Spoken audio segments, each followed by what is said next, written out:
മലപ്പുറം വഴിക്കടവിൽ തുലാപ്പയത്തിൽ വ്യാപക നാശം. വെള്ളം കയറി ചിപ്സ് നിർമ്മാണ യൂണിറ്റിന് 35 ലക്ഷം രൂപയുടെ നാശമുണ്ടായി. കോഴി ഫാമിൽ വെള്ളം കയറി 2000-ലധികം കോഴിക്കുഞ്ഞുങ്ങൾ ചത്തു. എറണാകുളത്ത് ഇന്നലെ പെയ്ത മഴയിൽ പലയിടങ്ങളിലും വെള്ളക്കെട്ട് രൂപപ്പെട്ടു. ചിപ്സ് നിർമ്മാണ യൂണിറ്റിലെ ലോഡ് കണക്കിന് ഉൽപ്പന്നങ്ങൾ വെള്ളത്തിൽ കുതിർന്നു.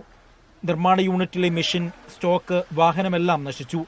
35 ലക്ഷം രൂപയുടെ നാശനഷ്ടമാണ് ചിപ്സ് നിർമ്മാണ യൂണിറ്റിൽ ഉണ്ടായത്. പ്രദേശത്തെ കിണറുകളും മലവെള്ളം കൊണ്ട് നിറഞ്ഞു. പാലക്കാട് കോട്ടായി മുട്ടിക്കടവിൽ ഭാരതപ്പുഴയിൽ ഒഴുക്കിൽപ്പെട്ട 2 വിദ്യാർത്ഥികളെ കാണാതായി. കുന്നിപറമ്പ് സ്വദേശി സുഗുണേഷ്, അഭിജിത്ത് എന്നിവരെയാണ് കാണാതായത്. അഭിജിത്തിനെ രക്ഷപ്പെടുത്തി. സുഗുണേഷിനായി തിരച്ചിൽ തുടരുകയാണ്.